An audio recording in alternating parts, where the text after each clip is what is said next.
Hello, I am Jolie Long with the National Board for Certified Counselors. On behalf of the Medicare Mental Health Workforce Coalition, we would like to welcome you to the webinar today. Next. Before we begin, I would like to share some meeting details. Closed captions are now enabled, and attendees can turn these on and off as desired. Interpreters can join the meeting via the phone number, ID, and passcode provided on this slide. A link to this PowerPoint presentation will be posted in the chat, so you can access the links on this slide. To receive continuing education credit, you must complete the session evaluation, including an attendance attestation. The link to the evaluation will be posted in the chat at the conclusion of the webinar. We will also send you an email with a link to the evaluation following the webinar. We will only be providing continuing education credit for live attendance. This webinar will be recorded and made available on the MDCC website and other coalition member websites for viewing purposes only.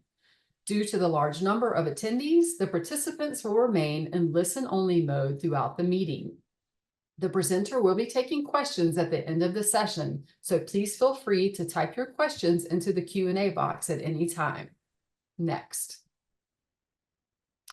This is the 13th Medicare webinar that the Medicare Mental Health Workforce Coalition has produced. Please find information for videos of the previous presentations via the link on this slide. Next. The Medicare Mental Health Workforce Coalition consists of organizations that collectively represent providers, clients, patients, and other stakeholders. Our overall mission is to increase access to client choice for mental health provider care. Together, we achieve this goal with the passage of the Mental Health Access Improvement Act. The coalition is now working to ensure successful integration of counselors and marriage and family therapists into the Medicare program. The coalition members are listed on this slide. Next. Today's webinar is titled Counseling Older Adults, Utilizing Acceptance and Commitment Therapy to Promote Well-Being. For this practice-focused webinar, we are welcoming back a beloved speaker, Dr. Matthew Fullen. He will talk about acceptance and commitment therapy, an increasingly popular approach to treatment that shows promise for helping older adults attain well-being, even in response to conditions like depression and anxiety. I would now like to introduce our speaker. Dr. Matthew Fullen is an associate professor at Virginia Tech, where he teaches in the counselor education program. Dr. Fullen's research, teaching, and advocacy focus on the mental health needs of older adults, with an emphasis on improving Medicare mental health policy and developing programs to promote mental health and well-being among older adults. Dr. Fullen has received research grant funding from both public and private entities, including the United States Department of Health and Human Services and the Mather Institute, to develop programs that support older adults' mental health. Please find his full bio in the slides. I now welcome Dr. Fullen to begin his presentation. Thank you, Jolie. It is my pleasure to be with all of you today. It's really a privilege to be able to spend time talking and learning together about how to better serve older adult clients. And so without any further ado, we're going to spend some time today trying to better recognize transtheoretical treatment principles that impact working with older adults. I want you to describe core tenets of acceptance and commitment therapy, be able to appraise the benefits of using ACT to address depression and anxiety in older adults. And I hope that by the end of today's session, you'll be able to apply ACT in the work that you're doing, and we'll spend some time on a case study to try to make that more concrete for you. We're going to do a little bit of level setting at the beginning around anxiety and depression in older adulthood, and then move promptly into more of a discussion of these transtheoretical principles that serve as a foundation for acceptance and commitment therapy. So for starters, anxiety and depression are not normal parts of aging. They're not caused by growing older, but they do impact a significant number of older adults. And fortunately, both of these conditions are treatable. Depression rates among older adults vary, but when we look at lifetime prevalence, it tends to be about 21% of older adults, otherwise, people ages 65 and up who have had some sort of depression in their lifetime. When you take the different forms of depression and look at major depressive disorder, up to 5% at any given time who are currently experiencing MDD, and more like 12% at a given time who state that they currently have depression or are being treated for depression. When we look at MDD more closely in other contexts, the numbers increase 13.5% in those requiring home health care, 11.5% in older hospitalized patients. The timing of onset is interesting to consider with older adult depression. In about 50% of cases, depression first occurs in older adulthood, and this may coincide with certain cerebrovascular changes and elevated dementia risk. And you see that the National Institute on Aging lists a variety of risk factors that can be associated with later life depression. When it comes to symptom experience of depression in older adulthood, older adults may be more likely to report anhedonia rather than reporting depressed mood per se. And so it's important to tune in to those reports of a lack of interest or pleasure in daily activities.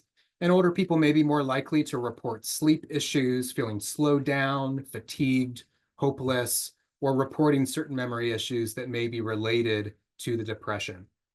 And depression can be comorbid with a variety of medical illnesses, including those that you see on the slide. When we look at anxiety among older adults, up to 15% in community samples, up to 28% in medical settings. And when we scale that as more clinically relevant symptoms, but not necessarily the full anxiety threshold, 15 to 52, 56%, depending on the setting, which shows us the broad range of anxiety experiences that are being measured and some of the challenges with measuring anxiety appropriately in older adulthood. Some key causes of anxiety that older adults may grapple with. One is neurobiological. Older adults may be more vulnerable to having trouble regulating anxiety. So if you think of anxiety as like the gas pedal in your car and the brake pedal as being some of the ways that we can regulate and slow down those anxious thoughts, older people may be more vulnerable to having trouble hitting the brakes once the anxiety starts to ramp up. There can also be anxiety that's related to health questions, social stressors, environmental challenges, and other vulnerabilities that may make a person more likely to develop anxiety in later life. When it comes to the anxiety experience for older adults, there's much in common with how younger people experience it. However, older adults may emphasize certain physical manifestations, and they may not be as focused on the cognitive experience of worry, some of which has been attributed to lower rates of mental health literacy in older adults, but that is highly variable depending on the context that you're working in. Just know that there may be a correlation between lower rates of mental health awareness or literacy and the greater likelihood of those somatic or physical manifestations of anxiety. In terms of onset, there's some good data around generalized anxiety disorder. Almost half of older GAD patients had their initial onset after the age of 50. Those with initial onset younger than 50 tended to have a more severe case and more pervasive worry experiences. And there are a variety of risk factors for late onset GAD, including chronic illness, disability, being a caregiver, social isolation, institutionalization, and bereavement. So again, just wanted to kind of set the groundwork for anxiety and depression in later life. And now I want to take us into some trans-theoretical principles that I really hope will set the stage and help us understand. These are approaches that can be helpful regardless of what counseling theoretical orientation you may apply. But I'm going to help us understand specific ways that these trans-theoretical principles create a nice symmetry with acceptance and commitment therapy. And so you can see here, we're going to briefly touch on anti-ageism in our approaches to counseling, the use of holistic wellness, strengths, and resilience, understanding a few principles related to lifelong development, as well as a refresher on common factors in psychotherapy. So for starters, it's important to understand that older people are living and operating within a social context where there's a great deal of negative age bias. Ng et al. Did a really interesting study where they looked at age stereotypes over a 200-year period. And what they found that's reflected here in this slide is that from about 1880 into present times, there appears to be this linear trend where the closer to modernity we get, the more negative age stereotypes seem to proliferate. And what they accounted for that was the medicalization of aging, where we treat aging as a problem to be solved rather than a normal part of the human life course. That can be predictive of more negative age stereotypes. And they also found that when there's a greater proportion of older people to younger people in a community or in a society, you tend to get more negative age stereotypes there as well.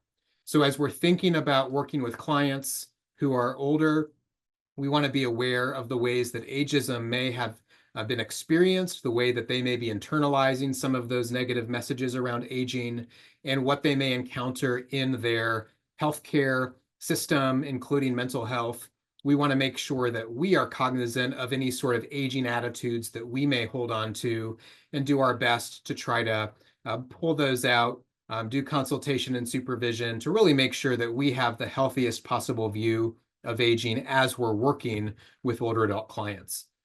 Becca Levy and her team have done some really fascinating research on the significant effects of ageism. And when it's internalized by clients, it can lead to significant health and mental health consequences, as well as a 7.5-year reduction in longevity. And I included a couple of cultural artifacts here that you can see on the screen that demonstrate some of the messaging that goes into how we think about aging in the United States, and some of the ways then that may be internalized by your clients. You see here references to stopping aging. You see sort of stereotypical engagement with aging from a young age. And again, these are going to be sort of baggage that clients who are older may be inadvertently bringing with them into your counseling office. And so we want to do some good work around that. One way that you can cultivate anti-ageist approaches is by leaning into holistic wellness, strengths, and resilience as key components that really drive the work that you do with your clients. As one study participant framed it, older adulthood is not what's left over. It is its own vital component of life and not just what's left over after you're young. And you see on the right-hand side an 8-dimensional wellness framework that we've used with various older adult clients and communities to help them think about the variety of ways that comprise the self, the different dimensions of what it means to be human. And this allows for clients and communities to be able to prioritize, where are the areas of strength, where are the areas of ongoing growth. And we'll see a little bit later in the presentation that acceptance and commitment therapy can build on this sort of multidimensional wellness in a really nice way. We've included in the slide deck kind of a handout that allows for some conversation starters around these 8 dimensions of wellness. These can be helpful as you're kind of surveying the landscape with clients as well. And then resilience is another key component. And just, as you're thinking about incorporating resilience in the work that you do, keep in mind resilience is a dynamic process. It's not just a trait that some have and some don't have. And it can be manifested at individual, relationship, and community levels. So we can help bring resilience talk into the session, help clients think about the ways that, I, the client, have been a resilient person in my life, the ways that I rely on you, and you could be a friend, a family member, a significant other. It could even be the counselor. I rely on you in times of adversity, which makes us together resilient. And then it's also important to note that there can be collective resilience. We have resources in our faith, our culture, our community that make us resilient together. And so again, all of these become ingredients for an anti-ageist approach to counseling and really help set the stage for using acceptance and commitment therapy with older people. Also wanted to sprinkle in a little bit of lifelong development principles. Selective optimization with compensation being the first one. This is the notion that as we develop, we have these processes of selecting what matters most, optimizing how we achieve what matters most, and then compensating, which is our way of identifying resources we may need to get to the optimized goals that we may set. And these compensatory resources may help us counteract barriers that get in the way. Researchers have found that selective optimization with compensation is especially pertinent as people grow older. This is a really helpful framework for adult development and aging to help you and your clients think about this process of identifying what we want, identifying how we get there, and then looking for those compensatory resources that may be helpful as we're on the journey. Another key lifespan principle is called socio-emotional selectivity theory. And this really gets at this changing, evolving orientation to time that has been empirically demonstrated in older adults. Over the course of the lifespan, we may experience a shift from a high prioritization on knowledge acquisition to more of a high prioritization on relationship satisfaction. And that can change some of the decisions that we make as we're accumulating people in our social network. And you may see in older adults sometimes a shrinking social network.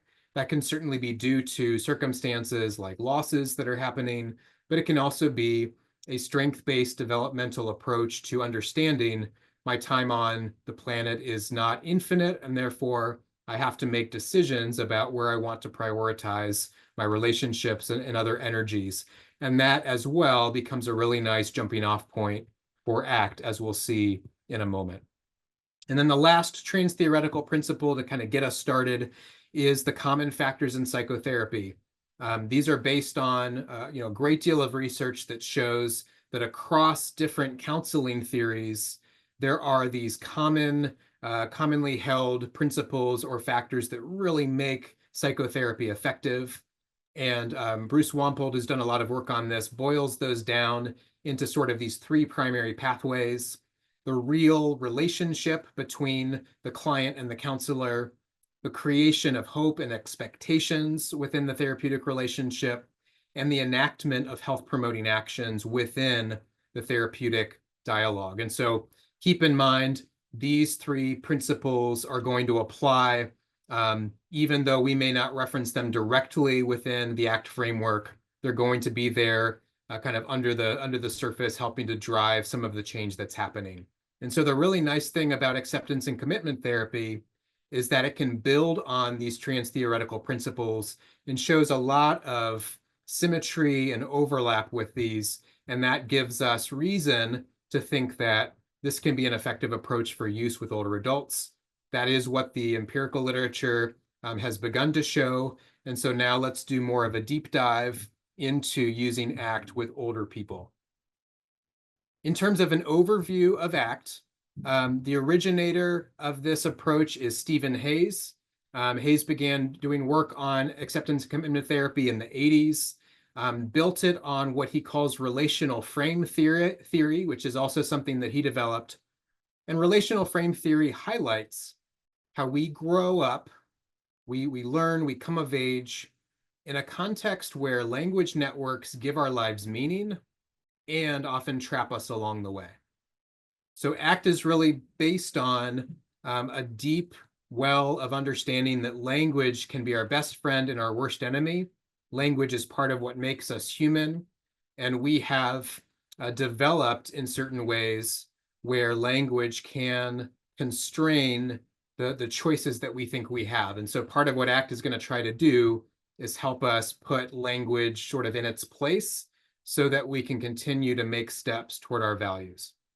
Relational frame theory argues that human language is powerful and dynamic, but it commonly leads to psychological suffering when left unchecked.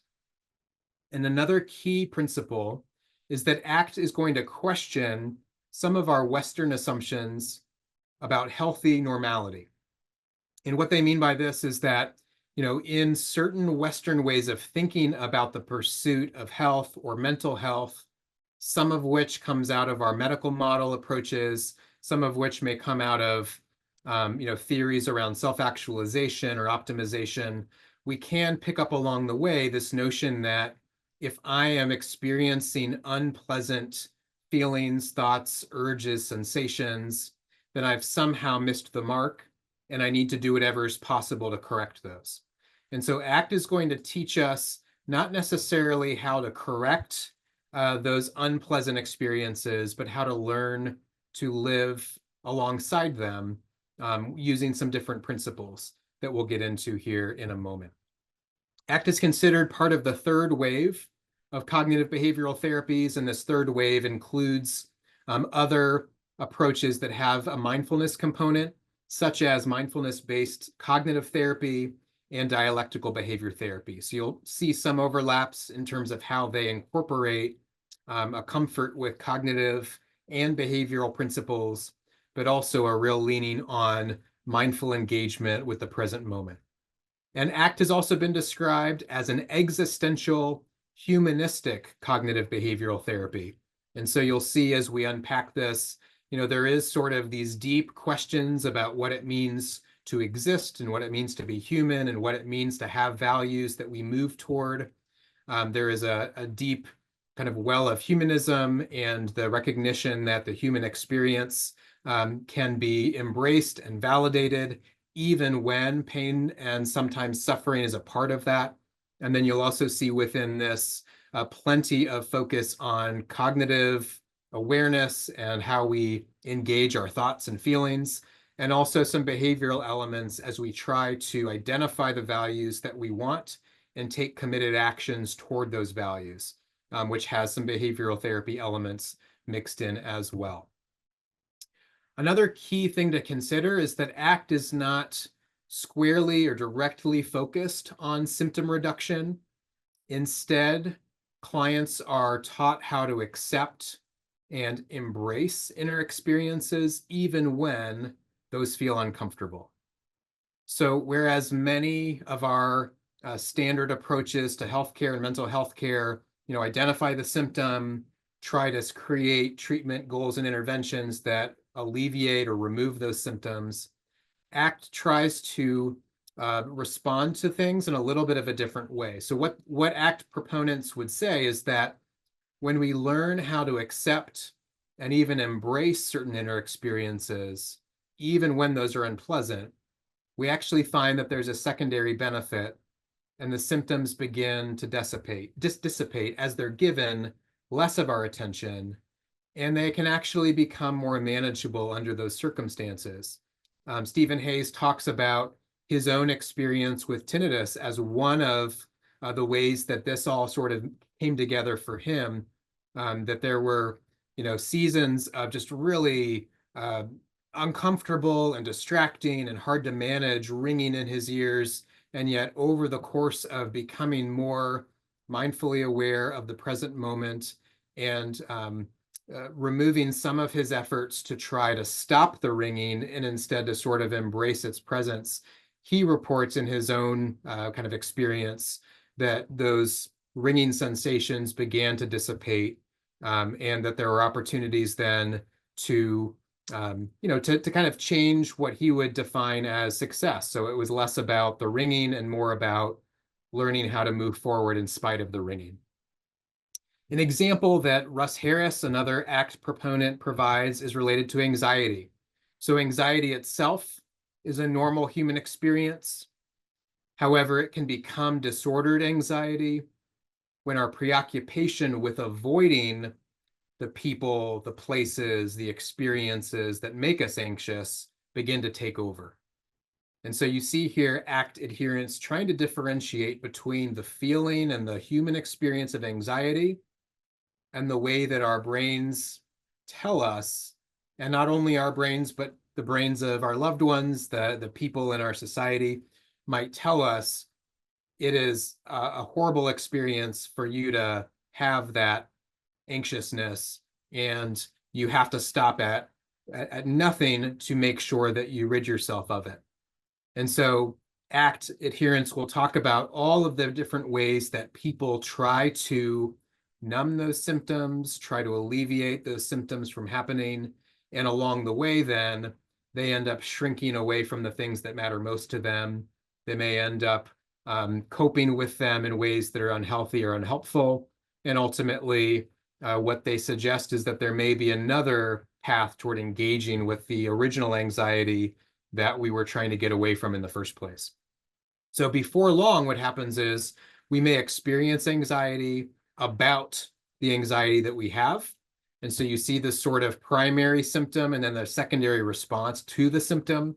And it's that secondary response that ACT is trying to help assuage. And again, along the way, then they find that some of the primary symptoms will dissipate.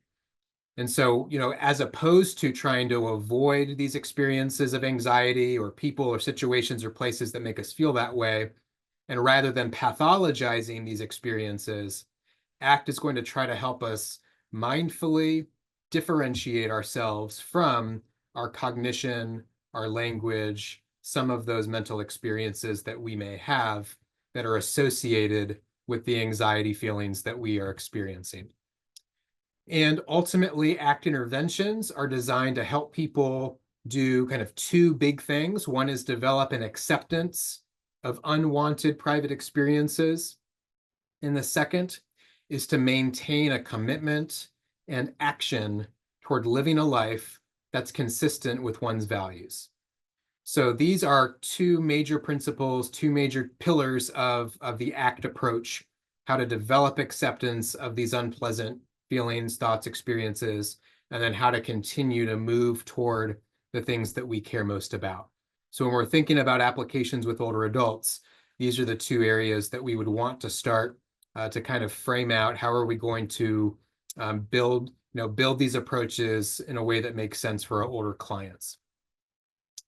Another way to kind of summarize ACT's reason for being is, ACT really wants to help people shift from psychological inflexibility to psychological flexibility.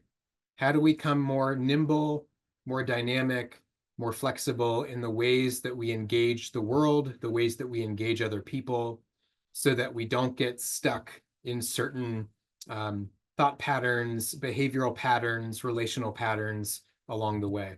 Psychological inflexibility can show up in a lot of different ways. And so here's a brief summary of some of those examples. And so think about different presenting issues that clients of all ages might come to you with, and think about our mental health symptoms and diagnoses, especially anxiety and depression. And you can see some symmetry in how these 6 points really map onto a lot of presenting issues that people might come to counseling with. So, one form of psychological inflexibility is experiential avoidance. We learn how to avoid the people, places, and things that make us feel bad, make us feel uncomfortable, make us feel nervous or anxious. And so that avoidance is very reinforcing. And so, and can lead to a place where we have fewer options about how we want to engage with a given situation. Cognitive fusion is another example. And this really has to do with our inability to differentiate between myself and the thoughts, feelings, urges, and sensations that I might experience. Another example is the dominance of a conceptualized past or future. And so these take us out of our contact with the present moment by really kind of distracting us and forcing us into a hyperfixation on the person I once was, who was the good person, the successful person, the healthy person, as opposed to who I am now. That can be a kind of a conceptualized past self that people get stuck thinking about, or some sort of future reality. I'll only be happy if I have this in the future, or if I am this kind of person in the future. And so ACT principles are intended to help sort of break people out of that dominance. Another example is our attachment to the conceptualized self. So, I am embraced and accepted and loved when I am funny or smart or successful or wealthy or whatever it might be. And we can then create attachments to those ways of thinking about ourselves that, again, may not be problematic in and of itself, but to the degree that they lead to psychological inflexibility and lead to the sort of assumption that I'm only loved and accepted if I'm those things, then obviously that can lead to other mental distress for individuals. The last couple of examples of psychological inflexibility: loss of contact with personal values. So when you feel like your life is no longer aligned with the things that you value most, that can be the cause of presenting issues. And then inaction, impulsivity, or persistent avoidance. Again, these are areas where we want to help people become more flexible in the ways that they're approaching and engaging with life. So what does ACT do to try to create that change toward flexibility? ACT interventions are really going to be summarized in these 6 domains that you see here on the screen. And I will briefly walk us through what each of these is intended to do as they're engaged with clients. So for starters, diffusion, these are going to be any sort of interventions where we learn how to create distance between ourselves and our thoughts, images, memories, or cognitions. And so we may dabble with some examples of this in the course of our case study, but ACT is really pretty open to a lot of different approaches and strategies for how these key principles are enacted. So there are example interventions or techniques that can be used, but really there's a wide embrace of any technique that helps our clients understand there's a difference between me and the thought that I've had, or the memory that I'm grappling with, or the feeling that I'm experiencing in a given moment. A second principle is acceptance, and this is making room in our human experience for these unpleasant private experiences, including feelings, urges, and sensations. And so we accept when the ringing in the ears happens, and we accept when that bodily ache is occurring. We are not looking to dismiss the challenge of these things. We're not looking to minimize the importance that they may have to the person, but we are trying to grow in our acceptance that being human so often coincides with certain unpleasantries, and that's okay. And there's a way to make peace with that, and maybe even to befriend certain feelings, urges, sensations that may pop up in our lives. A third principle is contact with the present moment. We're helping clients increase awareness of the here and now and our receptivity to the present moment. And we'll see that there's a variety of different mindfulness exercises. You can kind of pick your favorite one, and it is likely to do a great job of helping clients maintain an awareness of the present moment and better understand the way that I, as a self, as a transcendent self, I'm engaging with my own life, and again engaging with it in the direction of values that I hold on to. The last 3 principles that I'll kind of move us through, one is the observing self. And so this is recognizing that there is this sort of transcendent self that is not one and the same with our ephemeral thoughts, feelings, sensations that we may experience at any given time. Think of it this way, you're sitting in your home, and that loud car that needs a muffler replaced, that has speakers going loud, it's passing you by. And there can be these moments where you think it's so loud. I wish I could do anything possible to make that loud sound go away. And yet to be able to recognize I am not the same as that loud, obnoxious vehicle going down the street. I am not the same as those thoughts, feelings, sensations that I may be experiencing. And I can return to a place of being safe, of being secure. I'm here in my home, and recognizing that sort of observing self gives us a chance to do that. The last 2 principles are really very important. One is values, clarifying what's most important to you, who you want to be, and how you want to spend your time.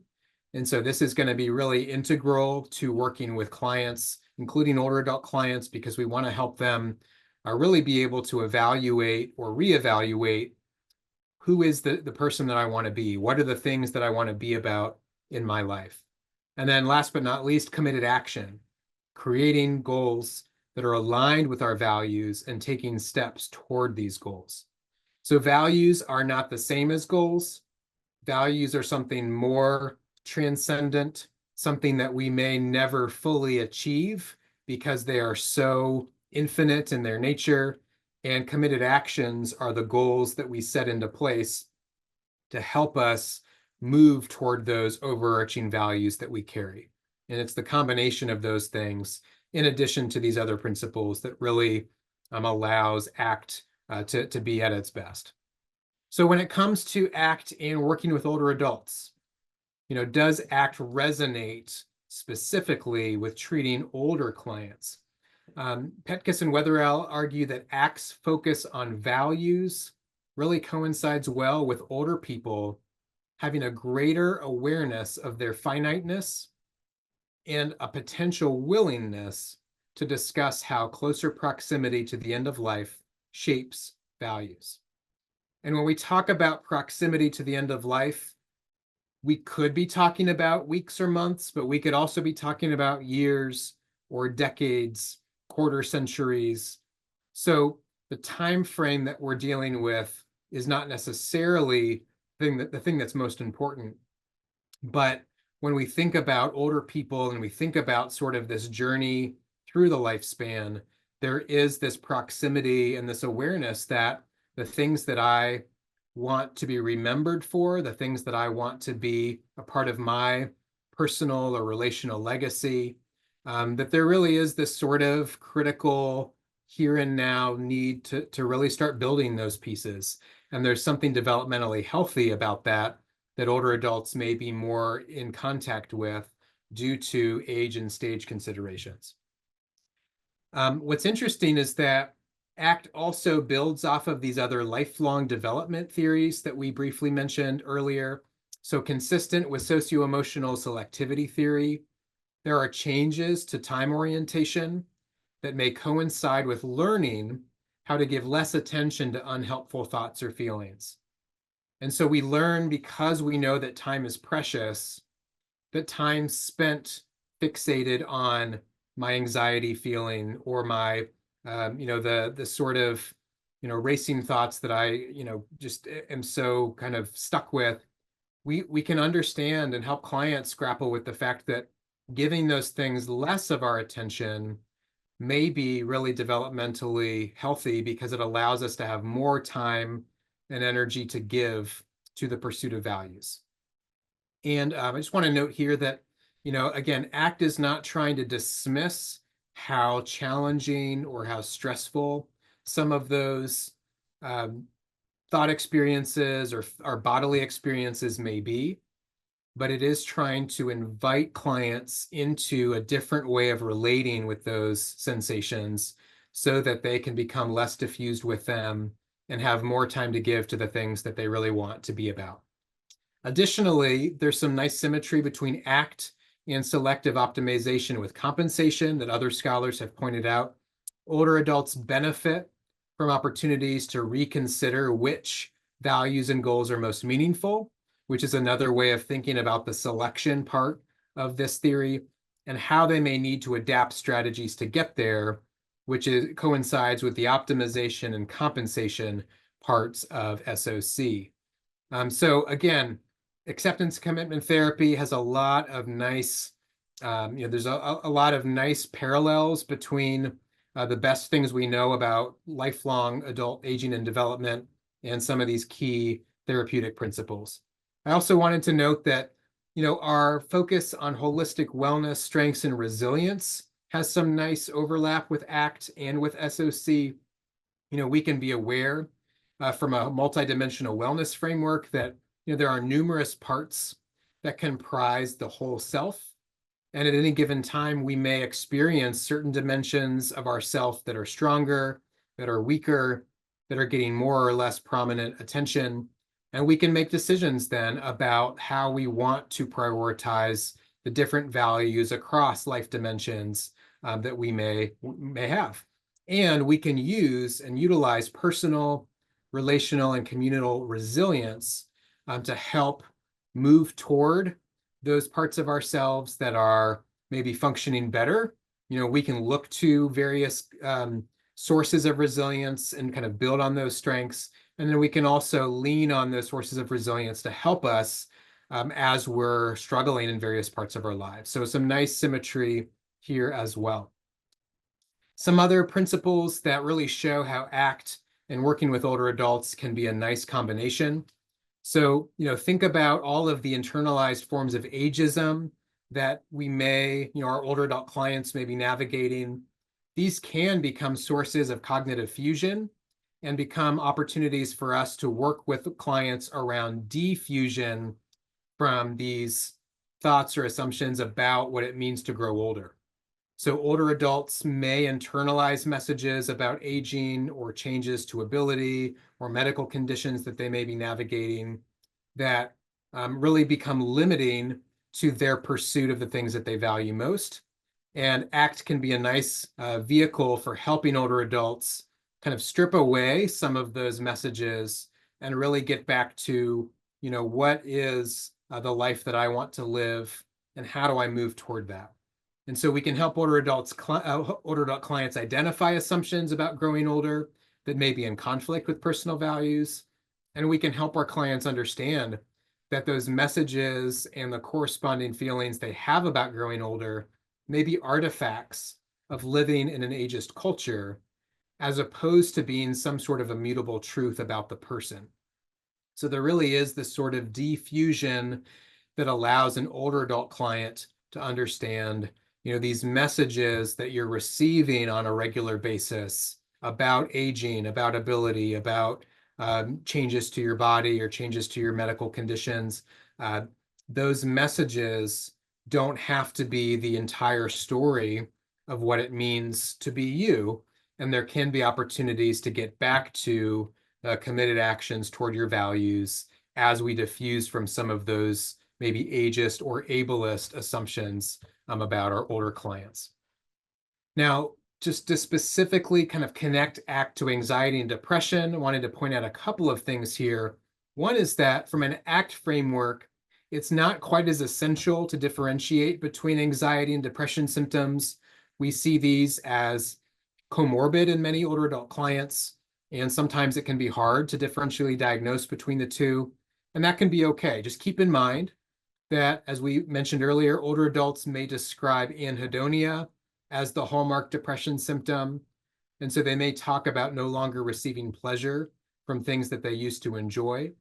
And from an ACT framework, we can engage them around that anhedonia, help them understand what are the things you used to enjoy that you would like to continue to make a part of your life because they are consistent with your values, and what are those things that you used to enjoy that we can kind of leave to the side because maybe maybe it no longer lives up to the things that you want to be about. And then how can we help you create sort of more psychological flexibility around the anxiety and depression symptoms so that you can continue engaging with things that you enjoy, even when it doesn't feel as joyful or as exciting or happy in those moments. And a little bit of psychoeducation about how depression or anxiety can kind of strip away some of those positive emotional experiences can be another helpful piece. Additionally, worry content that we might associate with anxiety tends to center on changes to health or developmental losses. And we really want to emphasize that these are real challenges that older adult clients are grappling with. We are not trying to we're not trying to look at these as cognitive distortions within an ACT framework. We're not trying to look at this as, stinking thinking or something like that from an ACT framework. We're embracing that there are very real challenges that are associated with being human, and especially with being a human who's in their 60s, 70s, 80s, 90s, and beyond. And at the same time, there are opportunities to change the way that we relate to those thoughts and feelings so that we can continue to move toward the things that we value. A person that experiences a major loss, they still have values that they want to pursue. and that major loss may inform those values in certain key ways. So we're not diminishing or minimizing those losses, but we are trying to contextualize them within the broader life that this client is trying to live. And so according to an ACT framework, these major challenges and losses become opportunities to re-examine values, opportunities to look for ways to increase congruence between our values and our time and energy. As Petkus and Wetherell summarize it, working toward reconnecting the client with their values at the onset of treatment may be especially beneficial when doing ACT with older adults, and helping older adults navigate these are real losses. And we can make space for those. We can make space for how challenging these things really are. These are losses that deserve to be grieved, and they're also framed as opportunities to examine values and take committed action. So this is one place where ACT tries to differentiate itself a bit from other cognitive behavioral approaches, because we really aren't trying to stop the person from going down that path of thinking about XYZ. Instead, we're inviting them to change their relationship with the thoughts. And it may be a byproduct that some of those thoughts then begin to change. So let's briefly talk about ACT in the context of a case study. So I want you to meet Gregory, a 76-year-old who identifies as a man, describes feeling tired and directionless. Gregory is never married and reports having a decent relationship with his adult daughter, who's age 43, and lives on the other side of town. We learned that Gregory had a very successful career in finance, but was pushed into retirement after having to scale back following treatment for cancer that's now in remission. And Gregory recalls occasionally feeling down or hyper worried earlier in his life, but quote, not like this. Gregory feels annoyed that I can't fix this myself, but also open to speaking with a counselor after his daughter urged him to do so. So we begin with a biopsychosocial assessment. We do want to make sure that we are in consultation with primary care providers around any sort of comorbidities that may impact treatment. We also want to assess for suicide risk and substance use risk. But once we have cleared some of those initial assessment hurdles, what we are moving toward is an ACT course of treatment that could very reasonably be provided in about 12 sessions. And we're focusing with Gregory on identifying values, noting how current behaviors are misaligned, fostering awareness of thoughts and feelings, expanding acceptance of unpleasant internal experiences, and increasing time spent living in alignment with his values. So let's say that in the course of working with Gregory, we come to find out that one of the key values that he really espouses is that he wants to be closer to his daughter, not just geographically closer, but emotionally, psychologically, relationally closer. And he regrets some of the ways that when he was younger and really focused on his career and she was younger, they just missed opportunities to deeply connect. And so Gregory reports really having a value of wanting to spend as much time possible with the people who matter most to him, and he identifies his daughter as one of those.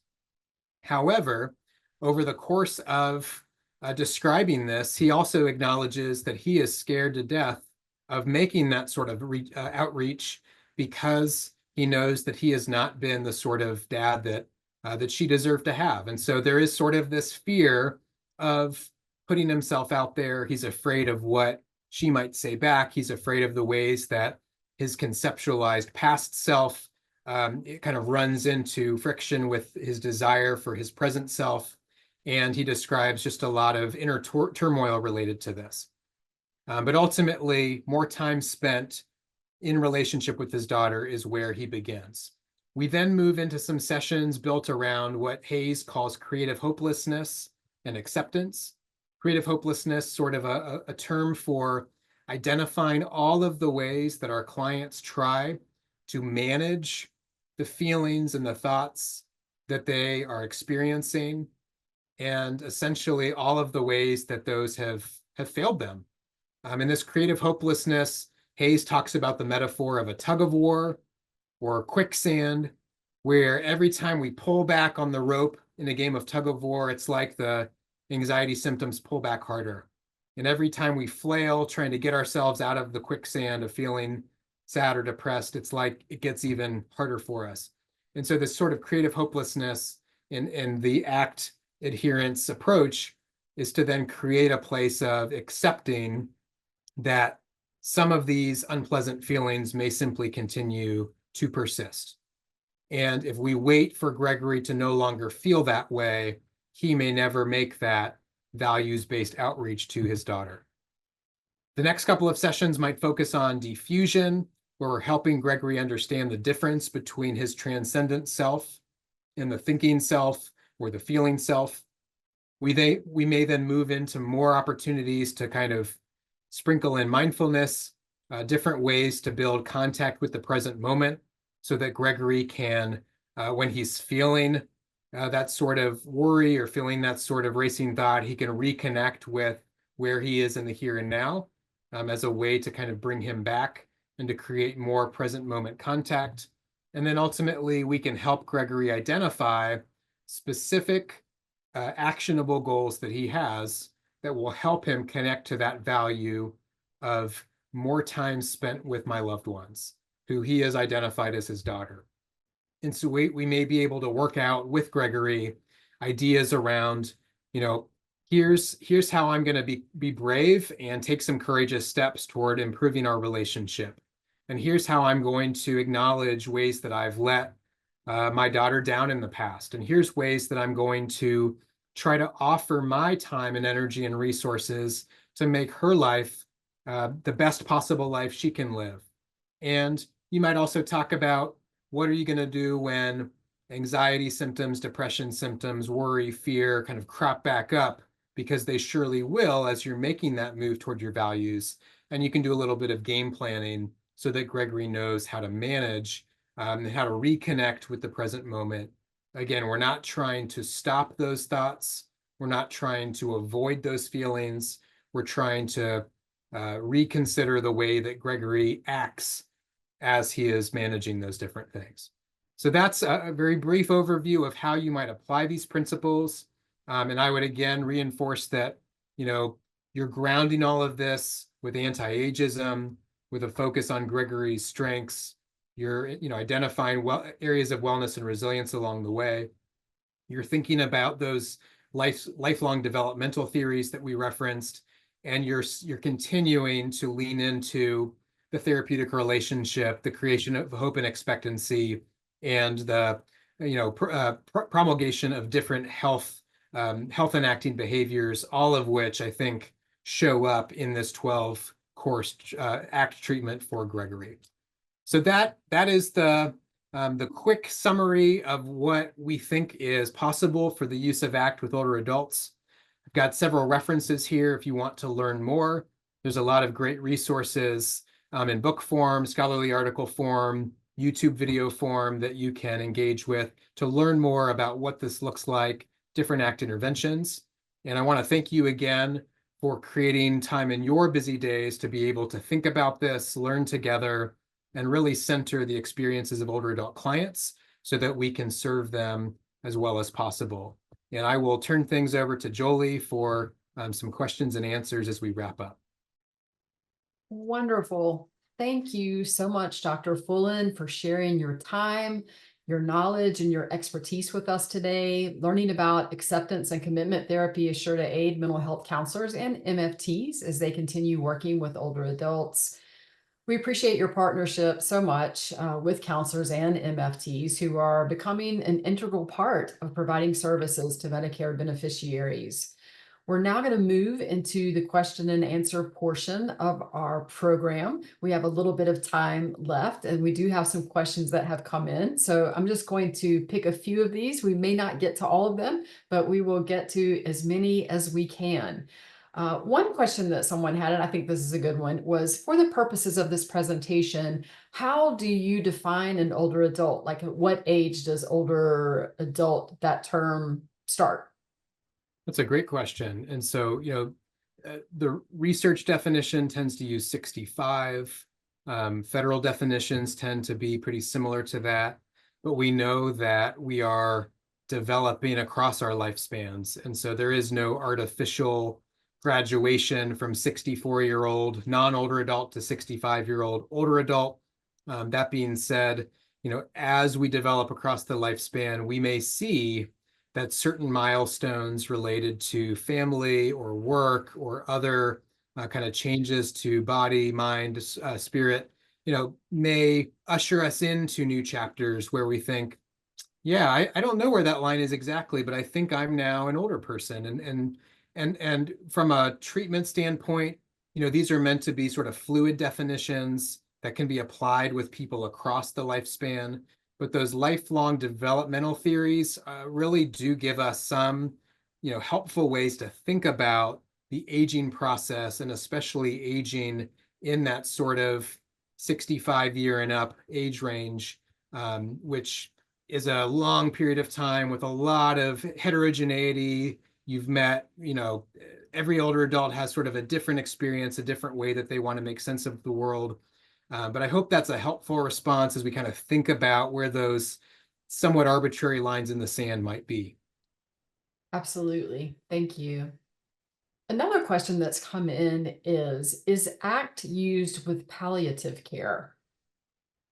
I think it certainly holds promise for that. I have not specifically looked at the research with palliative care and ACT, but I see a lot of ingredients in ACT that I think could be really powerful. Again, that focus on legacy, that focus on how to take the finite years and days and months that we have and make them as meaningful as possible. What a beautiful way to acknowledge the finiteness that comes alongside palliative care so that people can leave the sort of impact they want to have on their families and loved ones. Yes. Okay. Let's see here. Next question. Are there standardized assessments which complement using the ACT framework? Yeah, there are some tried and true inventories that have been used. Thinking of one in particular is an inventory focused on values identification. Sometimes when you bring values language into the therapeutic dialogue, people will hear that as goals. What do I want to do in the next 6 months, 12 months, and beyond?